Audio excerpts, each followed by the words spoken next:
하나, 둘, 네. 안녕하십니까? 네, 행복한 안식일입니다. 자, 오늘 안식일을 맞이해서 우리 수원 새하늘교회를 찾아주신 우리 모든 성도님들, 또 손님 여러분들을 진심으로 환영합니다. 봄이 되었습니다. 여러분들은 들어오시면서 무엇을 보셨습니까? 네, 온 땅이 꽃밭입니다. 근데 꽃밭만 되면 참 좋은데 봄이 되면 좀 나른해지죠. 네, 예배 시간이 졸릴 수도 있습니다. 그 옛날에 어떤 목사님이요, 한 교회에서 10년을 목회를 하시다가 이제 이사를 가시게 됐습니다. 그런데 집을 정리하다 보니까요, 집에서 이상한 금고가 하나가 나오는 겁니다. 근데 보니까 사모님은 이 금고가 뭔지를 아세요. 근데 얘기를 안 해주는 겁니다. 게다가 사모님은 절대로 그 금고를 못 열게 하는 겁니다. 옥신각신하다가 결국은 그 금고를 열어보게 되었어요. 그런데 그 금고 안에는 현금 200만 원과 계란 3개가 들어있는 겁니다. 도대체 이게 뭔지를 모르겠는 거예요. 사모님은 마지못해 결국은 그게 뭔지를 설명을 해주게 되었습니다. 사실 당신과 결혼한 후에 당신이 교회에서 설교를 할 때마다 설교가 졸리면 그때마다 계란을 하나씩 모았어요. 근데 그 이야기를 잘 듣고 보니까 목사님이 기분이 좋아진 겁니다. 왜일까요? 근데 계란이 3개밖에 없는 겁니다. 목사님이 얘기하시기를 그럼 지난 10년 동안 3번밖에는 졸음이 오는 설교를 하지 않은 거야? 기분이 좋은데? 이렇게 얘기를 하는 겁니다. 그렇다면 이 돈은 뭐예요? 이렇게 물어보게 됐어요. 그랬더니 사모님이 더 머뭇거리는 겁니다. 얘기를 안 해요. 근데 목사님이 하도 채근을 하니까 얘기하시기를 지금까지 계란 판 돈입니다 라고 얘기를 하더라는 겁니다. 아마 여러분들 중에서도요, 집에 가셔가지고 아마 계란을 적립하실 분이 없을지 모르겠습니다. 오늘 목사님 설교가 너무 졸렸다고. 지루하지 않은 설교를 하고 싶은 게 목회자의 마음입니다. 때때로 좀 지루해도요, 계란을 적립하시는 대신 너그러이 교회를 위해서 또 저를 위해서 기도를 적립해 주시기를 부탁드립니다. 오늘 함께 은혜를 나누고자 하는 말씀은요, 스가랴서 1장 1절로 6절에 있는 말씀입니다. 말씀 제목은 여호와께서 기억하신다입니다. 스가랴서 1장 1절로 6절에 있는 말씀이에요. 자, 우리 3절부터 6절에 있는 말씀만 오늘은 좀 읽어보도록 하겠습니다. 스가랴서 1장 3절로 6절입니다. 우리 한 절씩 번갈아 가면서 읽겠습니다. 홀수절은 제가 읽고 우리 짝수절은 성도님들께서 같이 입을 맞춰서 읽어주시기를 부탁드립니다. 자, 3절 말씀입니다. 그러므로 너는 그들에게 말하기를 만군의 여호와께서 이처럼 이르시되 너희는 내게로 돌아오라. 만군의 여호와의 말이니라. 그리하면 내가 너희에게로 돌아가리라. 만군의 여호와의 말이니라. 4절입니다. 너희 조상들을 본받지 말라. 옛적 선지자들이 그들에게 외쳐 이르되 만군의 여호와께서 이같이 말씀하시기를 너희가 악한 길 악한 행위를 떠나서 돌아오라 하셨다 하나 그들이 듣지 아니하고 내게 귀를 기울이지 아니하였느니라. 여호와의 말이니라. 5절 말씀입니다. 너희 조상들이 어디 있느냐? 또 선지자들이 영원히 살겠느냐? 내가 나의 종 선지자들에게 명령한 내 말과 내 법도들이 어찌 너희 조상들에게 임하지 아니하였느냐? 그러므로 그들이 돌이켜 이르기를 만군의 여호와께서 우리 길대로 우리 행위대로 우리에게 행하시려고 뜻하신 것을 우리에게 행하셨도다 하였느니라. 네, 감사합니다. 자, 오늘 우리가 같이 나누게 될 말씀은 스가랴서입니다. 오늘 우리가 살펴볼 본문은요, 사실 우리가 흔하게 접하지 않게 되는 성경책의 성경 말씀이죠. 아마 어떤 분은 스가랴라고 하는 게 성경에 있었느냐고 깜짝 놀라시는 분도 계실 겁니다. 그 정도로 잘 안 보는 책이 스가랴서고요. 또 이 스가랴서를 가지고 설교를 듣는 경우도 사실은 흔하지 않습니다. 그러나 사실 이 스가랴서는요, 구약의 계시록이라고 불릴 정도로 메시아의 초림과 그 다음에 재림, 또 하나님의 나라에 대한 언급이 아주 많이 나옵니다. 그리고 스가랴서를 보시면 수많은 환상과 상징에 대한 이야기들도 많이 나옵니다. 그래서 이 상징들이요, 또 이해하기가 어렵잖아요. 그러니까 굉장히 난해한 책 중에 하나가 스가랴서이기도 합니다. 그러다 보니 쉽게 설교에서 접하기도 어렵고 또 성경 공부를 통해서도 다루기가 어려운 책이기도 합니다. 그래서 너무나 생소하죠. 그럼에도 불구하고 이 스가랴서가 중요한 이유가 뭐냐면요, 이 스가랴 선지자가 살았던 시기와 기록된 시기와 또 그 이유가 중요하기 때문에 그렇습니다. 스가랴는 선지자이면서 또한 제사장이었습니다. 스가랴가 태어난 곳이 어디냐면요, 바벨론입니다. 스가랴는 바벨론에서 태어나서 BC 538년 1차 포로 교환령 때 우리가 잘 알고 있는 그 스룹바벨과 또 여호수아와 함께 예루살렘으로 돌아왔던 사람입니다. 바로 그 과정에서 육적으로는 예루살렘에 돌아왔지만 아직도 영적으로는 바벨론에 머물고 있는 그 이스라엘 백성들에게 자그마치 2년 1개월 동안 주셨던 기별이 바로 스가랴서입니다. 삶의 환경이 바뀌어서 이제 하나님을 정말로 양껏 섬길 수 있는 예루살렘으로 돌아는 왔지만 여전히 마음은 바벨론에 머물고 있는 그 이스라엘 백성들에게 주셨던 기별이 스가랴서라는 거죠. 어찌 보면 오늘을 살아가고 있는 성도들에게, 그리스도인들에게 아주 중요한 기별이 될 수가 있는 것입니다. 그런 의미에서요, 오늘 본문의 핵심 구절은 우리가 같이 교독했던 3절 말씀입니다. 그러므로 너는 그들에게 말하기를 만군의 여호와께서 이처럼 이르시되 너희는 내게로 돌아오라. 만군의 여호와의 말이니라. 그리하면 내가 너희에게 돌아가리라. 만군의 여호와의 말이니라. 한마디로 말하면 하나님께 돌아오라는 이야기죠. 그런데 이스라엘 백성 입장에서 보면요, 이미 그들은 어디에 와 있어요? 예루살렘에 와 있는 겁니다. 살기 좋은 바벨론을 떠나서 척박하고 다 무너진 그 예루살렘 성에 왔습니다. 뭐 하려고요? 하나님을 예배하기 위해서요. 하지만 하나님께서는 그들에게 하나님께 돌아오라고 얘기하고 계시다는 거예요. 왜냐하면 그들의 몸은 예루살렘에 있지만 여전히 그들의 마음은 바벨론에 있었기 때문입니다. 그들이 돌아와야 비로소 하나님이 우리의 삶 속에서 함께 하실 수 있다라고 본문은 이야기합니다. 요즘 세태를 보다 보면요, 하나님이 정말 이 세상에 계시는가 하는 의문이 들 때가 좀 종종 있습니다. 하나님을 두려워하지 않는 사람들이 득세하고 있고요. 또 세상의 주인이 자기인 양 자기 마음대로 그들이 살아가고 있음에도 하나님의 개입은 좀처럼 없는 것처럼 느껴집니다. 정말 이 세상에 하나님이 계시고 세상을 주관하시는가? 라고 하는 의문이 드는 순간들이 너무나 많다는 거죠. 뉴스나 TV를 통해서 나오고 있는 여러 가지 일들을 보면요, 정말 상상도 못했던 그런 끔찍한 일들이 이제는 뭐 일상처럼 나옵니다. 그래서 사람 한둘 죽고 하는 문제는 이제는 눈 하나 깜짝 안 해요. 그냥 그런 일이 있나 보다 하고 넘어갈 정도로 세상이 많이 바뀌어 있다는 겁니다. 인간의 삶은 더욱더 파괴적이 되고요. 또 그런 과정 속에서 우리의 삶은 점점 더 비참해집니다. 그럼에도 여전히 우리는 하나님께 더 가까이 가려 하지 않는다는 거죠.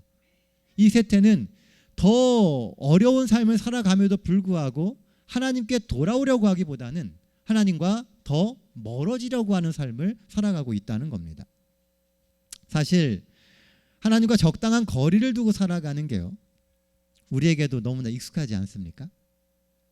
아는데 더 안 다가가려고 해요. 적당한 거리를 딱 유지하면서 하나님과 우리 사이에 마치 안전거리를 유지하는 것처럼 그렇게 살아가는데 익숙해져 있습니다. 더 다가가면 불편하거든요. 하나님께서 말씀하시는 그 말씀이 무엇인지를 우리가 알기 때문에 알면은 가책이 되잖아요. 그러니까 더 알지 않으려고 하고 적당한 거리를 유지하며 그렇게 살아가려고 한다는 것입니다. 사실 우리가 언제 하나님을 정말 멀리 떠난 적이 있었습니까? 돌아보면 우리는 늘 교회의 언저리 또 신앙의 그 끝자락은 꼭 붙들고 살아왔습니다. 멀어졌다고 이야기를 해도 교회의 그 끝자락 어딘가는 꼭 붙잡고 있는 삶을 우리는 살아왔어요. 이스라엘도 마찬가지입니다. 그러나 인류를 향한 하나님의 정의는 인류가 하나님을 떠났다는 거예요. 돌아와야 한다는 것입니다. 적당한 거리를 유지하며 평행선을 계속 달리지 말고 이제는 하나님께 돌아와야 한다는 것입니다. 그럼 어떻게 우리는 하나님께 돌아올 수 있을까요? 오늘 우리가 본문의 말씀에서 생각해 보게 될 기별입니다. 어떻게 하나님께 돌아오는 삶을 살 수 있을까? 하나님께 돌아오는 삶 첫 번째는요. 자만과 안일함을 벗어나는 삶입니다. 4절 말씀입니다. 너희 조상들을 본받지 말라. 옛적 선지자들이 그들에게 외쳐 이르되 만군의 여호와께서 이같이 말씀하시기를 너희가 악한 길 악한 행위를 떠나서 돌아오라 하셨다 하나 그들이 듣지 아니하고 내게 귀를 기울이지 아니하였느니라. 여호와의 말이니라. 너희 조상을 본받지 말라라고 하는 말은요. 너희 조상들처럼 되지 말라는 이야기입니다. 조상들에게 했던 그 이야기들이 이루어지지 않은 것이 무엇이냐라고 물어보시는 거예요. 그 말씀이 그들에게 임했었는데 과연 그 조상들이 어떻게 살았는지를 보고 그 조상들처럼 되지 말라라고 이야기를 하고 있는 것입니다. 여기서 말하는 조상들은 바벨론으로 잡혀가기 전에 있었던 그 사람들을 말하는 것이고요. 여기서 말하는 선지자들은 이사야, 하박국, 예레미야 등과 같이 포레오기 이전의 선지자들로서 바벨론 침략의 위협을 경고했던 자들입니다. 그러니까 바벨론이 앞으로 이런 일들을 하게 될 것이고 그렇게 되면 안 된다라고 하는 것을 이야기했던 사람들이 그들의 선지자였다는 것이죠. 고린도전서 10장 11절 12절에 보면요. 이런 말씀이 있습니다. 그들에게 일어난 이런 일은 본보기가 되고 또한 말세를 만난 우리를 깨우치기 위하여 기록되었느니라. 그런즉 선질로 생각하는 자는 넘어질까 조심하라. 성경에 이런 이야기가 기록된 이유는 본보기가 되고 깨우치게 하기 위해서라는 거예요. 그들이 살아갔던 삶을 보면서 저렇게 살면 이렇게 되고 저렇게 사는 것이 옳은 것이고 이것은 그른 것이구나 라고 하는 것을 보고 배우라고 하는 것입니다. 과거 이스라엘 조상들이 왜 망했습니까? 한마디로 말하면 자만했고 안일했기 때문입니다. 자만은 내가 뭔가를 많이 갖고 있다고 느끼는 거예요. 그래서 자연스럽게 뭐 하게 되냐 하면 안일해지는 겁니다. 이미 내가 뭔가를 갖고 있다고 여기니까 그것에 대해서 너무나 쉽게 생각하고 가볍게 여기게 된다는 겁니다. 하나님의 선택받은 민족이라는 자만은 끝없이 추락하는 저들의 영적 상황을 직시하지 못하게 만들었습니다. 선택받은 민족이에요. 그런데 그들의 삶의 중심으로 들어가 보면 어쩌면 세상 사람들과 별반 다를 바는 없는 그런 삶을 살아가고 있다는 거죠. 그럼에도 불구하고 나는 선택받은 민족이야 라고 하는 그 생각 때문에 영적으로 계속 하락하고 있는 자신들을 인정하려 하지 않았다는 것입니다. 그러니 세상의 변화와 선지자들의 경고를 무시했던 것입니다. 긴 바벨론 생활을 마치고 예언대로 다시 예루살렘에 돌아왔으니 다 잘된 것입니까? 예루살렘에 왔으니까 모든 문제가 해결된 거예요? 아니죠. 사단은 여전히 우는 사자처럼 우리를 삼킬 기회를 찾고 있습니다. 우리의 몸이 어딘가에 가 있다 그래서 반드시 우리의 마음이 거기에 가 있는 게 아니에요. 우리의 몸이 그곳에 와 있어도 사단은 우리의 마음을 하나님께로부터 떠나게 만들기 위해서 끊임없이 노력하고 있다는 겁니다. 사단은 굉장히 성실합니다. 우리는 사단만큼 성실합니까? 우리는 우리의 믿음을 지키기 위해서 그 사단에 대항할 만큼 열정을 가지고 하나님께 돌아오고 있느냐는 것입니다. 다시금 영적으로 긴장하며 하나님의 말씀에 귀 기울이며 영적 안테나를 다시 세워야 합니다.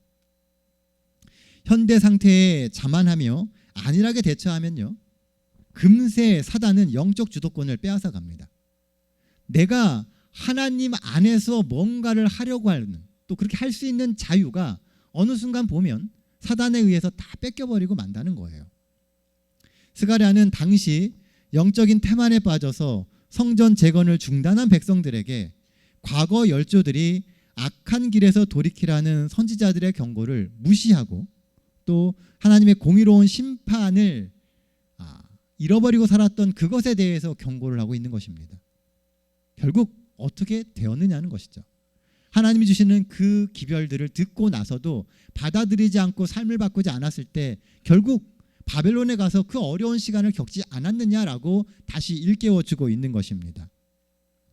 그러니 하나님의 징계가 아니라 또 축복을 받기 위해서 속히 돌아와 하나님의 말씀에 순종하라고 다시금 촉구하고 있는 것입니다. 실제로요, 바벨론에서 돌아온 이스라엘 백성들이 영적 번영을 누렸던 시간은 정말 아주 잠깐이었습니다. 그들이 바벨론에 나와서 예루살렘으로 오는 그 짧은 시간 동안에 그들은 영적인 번영을 누렸어요. 하지만 정착하고 나자 얼마 되지 않아서 다시 옛날의 삶 속으로 돌아가고 말았습니다. 왜냐하면 몸만 예루살렘에 있을 뿐 그들의 삶의 양식은 여전히 바벨론의 삶과 똑같은 삶을 살았기 때문입니다. 그러니 장소만 바뀌었을 뿐 여전히 그들은 바벨론과 똑같은 인생을 살고 있었던 것이죠. 이제는 고인이 된 소설가 이청춘 이 선생의 작품 가운데 예언자라고 하는 중편 소설이 있습니다. TV에서 드라마로도 만들어졌던 소설입니다. 이 책에는요, 여왕봉이라고 하는 술집의 이야기가 나옵니다. 그 배경이 여왕봉이라는 술집에서 일어났던 그 미스테리한 일에 대한 이야기입니다. 그리고 여기에서는 가면놀이라고 하는 것이 나오게 돼요. 이야기는 여왕봉이라는 살롱에 새로운 마담이 오게 되면서부터 시작됩니다. 새로운 마담이 온 후 이 술집에는 이상한 규칙이 하나 생깁니다. 밤 10시가 딱 되면요, 그 술집 안에 있는 모든 사람들, 손님부터 종업원에 이르기까지 전부 다 가면을 써야만 됩니다. 그리고 가면을 쓰고 있어야만 그 안에서 생활을 할 수가 있어요. 사람들은 처음에는 굉장히 어색해했습니다. 왜 이런 걸 쓰냐고 그랬어요. 그런데 시간이 지나면서 가면에 점점 익숙해지면서 맨 얼굴로는 하기 어려운 행동들을 스스럼 없이 하게 됩니다. 왜냐하면 가면은 인격이 없거든요. 가면은 현실을 가짜로 만들어버립니다. 가면을 쓰기 시작을 하면 이중적인 삶을 사는 것을 너무나 당연하게 여겨요.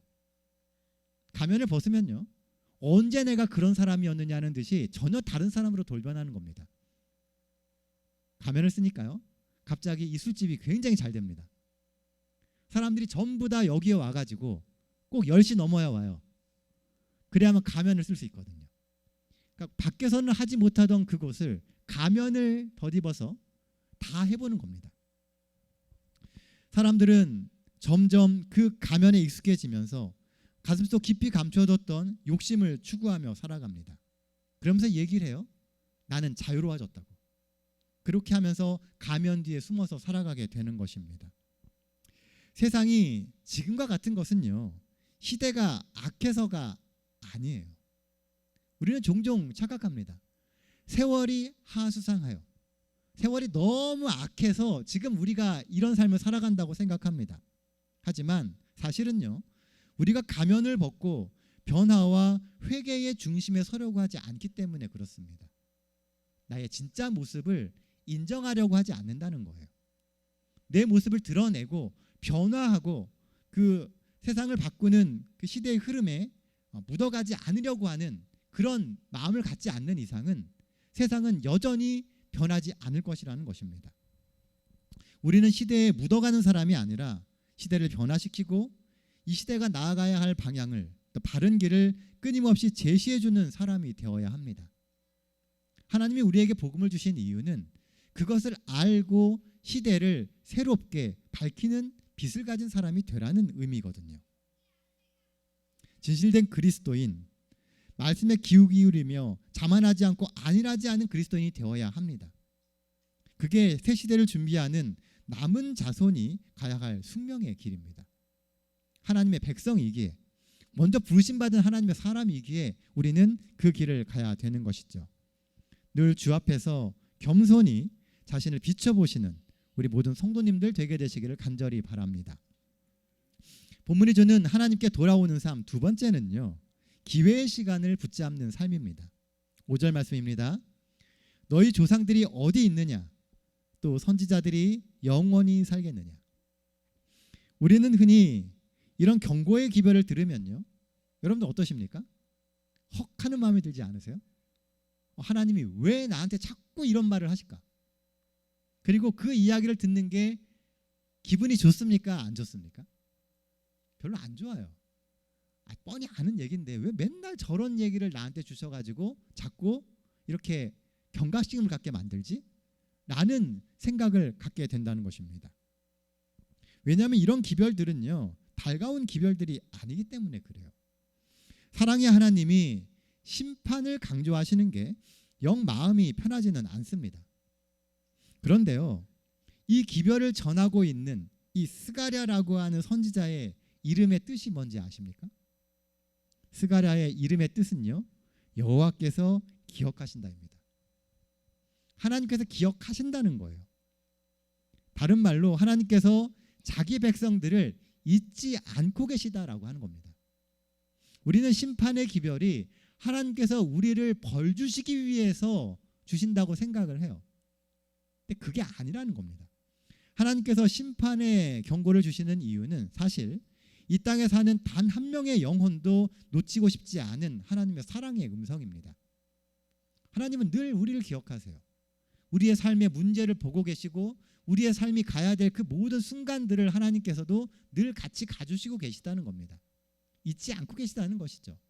그래서 그런 삶의 여러 가지 위기와 상황들 가운데서 어떻게 하면 그 문제들을 극복할 수 있을지를 알려주시기 위해서 심판의 경고를 주시는 것입니다. 아까 말씀드린 대로요, 스가랴서는 총 2년 1개월간 주어졌던 기별입니다. 이스라엘 백성들이 예루살렘으로 돌아와서 자리를 잡고 또 새로운 삶을 만드는 그 기간 동안에 선포된 말씀이에요. 처음에 어떻게 기초를 놓고 어떤 신앙생활을 계획하느냐에 따라서 전혀 다른 신앙의 삶이 됩니다. 기초를 어떻게 놓느냐가 중요하다는 거죠. 그래서 처음 시작할 때 제대로 된 신앙의 기초를 놓으려고 스가랴 선지자를 통해서 기별을 주셨던 것입니다. 하나님은 스가랴의 입을 빌려서요, 선지자가 영원히 사는 게 아니다라고 말씀하십니다. 이 말은 영원히 경고의 기별이 주어지는 게 아니라는 거예요. 듣기 싫은 이야기처럼 보이지만 사실은 이게 지속되는 얘기가 아니라 지금 주시는 이야기라는 거예요. 그리고 그 기회가 늘 지속되지도 않을 거라는 의미이기도 합니다. 그래서 지금 주어진 그 말씀을 받아서 내 삶으로 살아내지 않는다면 결국 그 모든 선지자의 기별들이 그저 스쳐가는 바람만도 못한 말씀으로 끝날 수도 있다는 이야기이기도 합니다. 19세기 덴마크 철학자인 이 케르케고르가요, 이런 재밌는 이야기를 한 게 있습니다. 지중해 해변에 살던 드로리 한때가요, 추운 지역으로 이렇게 이동을 하게 되었습니다. 한참 날아가다 보니까요, 한 마을 위를 이렇게 지나가게 되었어요. 그중 한 마리가 아래를 이렇게 내려다보니 아름다운 집들에서 집오리들이 옹기종기 모여서 모이를 먹는 모습이 보였습니다. 그 모습을 보니까요, 너무 평안하고 좋아 보이는 거예요. 근데 그 생각을 딱 드는 순간 한쪽 어깨가 아파오기 시작하는 겁니다. 좀 쉬었다 가야 될 것 같아요. 나도 저들 사이에 좀 끼어가지고 조금 이 계절을 좀 즐기고 가고 싶은 생각이 드는 거예요. 그래서 내려앉았습니다. 그랬더니 지보리들은 이 드로리를 융숭하게 대접을 해주면서요, 잘 대해주는 거예요. 며칠 그렇게 시간을 보내게 되었습니다. 신나게 놀며 그렇게 지냈어요. 그런데 문득 이래서는 안 된다라는 생각이 드는 겁니다. 여전히 하늘에 날아가고 있는 들오리떼가 보이는 거예요. 에이, 뭐 어떡하겠어 하면서 내일 떠나야지 하면서 하루를 더 있게 됐습니다. 그런데 또 융숭하게 대접을 해주다 보니까요, 내일 하다가 마늘날이 지나버리게 된 겁니다. 그리고 몇 달이 지나갔습니다. 어느 날 들오리떼가 또 하늘을 아름답게 술을 놓으며 날아가는 모습이 보였습니다. 정신이 바짝 난 들오리는 날아오르려고 발버둥을 쳤지만 이제는 영영 날아오를 수가 없게 된 겁니다. 살이 너무 많이 쪄가지고요, 이젠 날아오를 수가 없는 거예요. 내일로 미루자, 이 한마디는요, 성공을 가로막는 가장 달콤한 속삭임입니다. 어떤 분들은 그런 생각을 하실 거예요. 내가 하나님의 말씀을 약간 뒤로 밀어놓고 정말 내가 하고 싶은 거 하면서 살아보니까 잘 되던데? 라는 생각을 하시는 분들 계십니다. 하나님의 말씀을 떠나면 뭔가 안 돼야지 정상일 것 같은데 뭐 잘 돼요. 사업도 잘 되는 것 같고 돈도 잘 버는 것 같고, 그러니까 이거 괜찮은데? 라는 생각을 갖기 십상이라는 겁니다. 근데요, 나중에 보면 그게 우리의 발목을 잡습니다. 하나님께 나아가고자 하는 그 삶을 못하게 만드는 문제가 바로 그거라는 거예요. 그러니까 오늘 우리가 하나님 안에서 올바른 방향성을 갖고 살아가지 못하면요, 사실은 우리에게 주어져 있는 언제나 영원할 것 같은 그 기회가 어느 순간 사라져버리게 될지도 모른다는 것입니다. 오늘 해야 할 일을 내일로 미루면 내일 할 일은 몇 배가 됩니까? 2배가 됩니다. 원래 내일 하려고 했던 일은 그래서 다음 날로 또 미루게 되고요, 미루어지면 그 다음 날은 할 일이 또 2배, 3배로 늘어 있습니다. 그래서 악순환이 되는 거예요. 그러다 결국은 내가 해야 할 그 모든 일들을 못하게 되는 것입니다. 미루는 습관이 생기면요, 더 나은 내일은 결코 나에게는 없습니다. 복음의 기별도 마찬가지입니다. 미루면 편하죠. 들은 말씀을 내 삶에 적용하지 않으면 하루는 편합니다. 그러나 그것이 반복되다 보면요, 어느새 돌이킬 수 없을 만큼 멀어져 버릴지도 모릅니다. 영원할 것만 같은 그 은혜의 시기도요, 우리가 생각하지 못한 순간 끝날 수 있다는 거예요. 우리는 흔히 이야기하지 않습니까? 우리가 은혜의 시기에 살고 있다고요. 언제까지 그 은혜의 시기가 지속될까요? 예수님도 오셔야죠. 그렇죠? 그 은혜의 시기가 계속 늘어날 수는 없어요.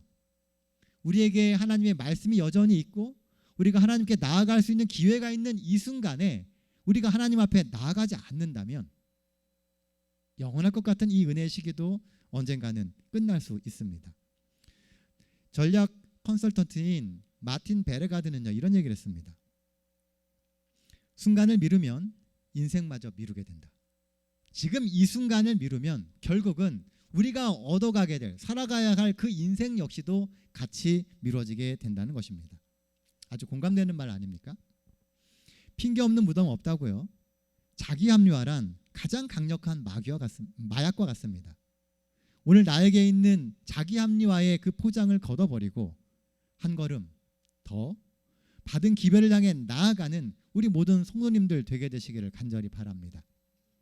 스가랴의 이야기처럼 우리가 하나님께 돌아가야 합니다.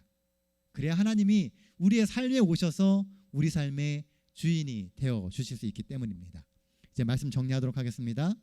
하나님께 돌아오는 삶, 첫 번째는 자만과 안일함에서 벗어나는 삶입니다. 신앙인의 가면을 쓰고 사는 이중생활의 늪에서 벗어나야 돼요. 신앙과 삶이 다른 게 아니고요, 신앙이 삶이고 삶이 신앙이 돼야 합니다. 그러려면 이게 말이 쉽죠. 사실은 굉장히 어려워요. 우리가 하나님께 받은 그 말씀들을 내 삶에 늘 적용하는 연습을 하며 살아야 된다는 겁니다.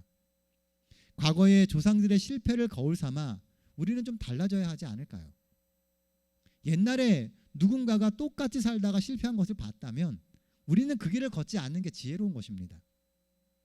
새롭게 쌓아가는 우리의 믿음 생활이 하나님과 조금 더 친밀해지고 하나님을 우리의 삶의 중심에 모시고 사는 그런 참된 그리스도인의 삶이 되시기를 간절히 바랍니다. 하나님께 돌아오는 삶 두 번째는요, 미루지 말고 기회의 시간을 붙잡는 삶입니다. 우리는 은혜의 시기를 살아가고 있습니다.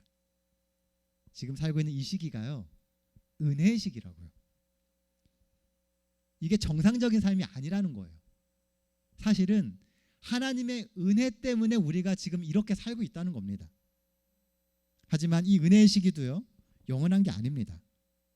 지금은 우리 손에 있는 기회의 시간이지만 내일도 그 기회가 우리 손에 머물러 있을 거라는 보장이 없습니다. 그러니 미루지 말고 오늘 그리고 지금 주신 말씀을 기둥 삼아 일어나십시오. 그리고 한 걸음을 떼야 됩니다. 하나님께 돌아가고 하나님이 내 삶에 오시는 그런 놀라운 은혜의 경험을 오늘 이 성전을 찾으신 우리 모든 수원 새하늘교회 성도님들이 꼭 경험하게 되시기를 간절히 바랍니다. 하나님은 사랑이십니다. 그래서 하나님은 오늘도 우리를 기다리시고 오늘도 여전히 우리의 모든 삶을 품어주십니다. 주신 은혜와 사랑에 감사하며 주와 함께 동행하는 한 주를 사시기를 간절히 바라며 오늘 말씀 마치겠습니다.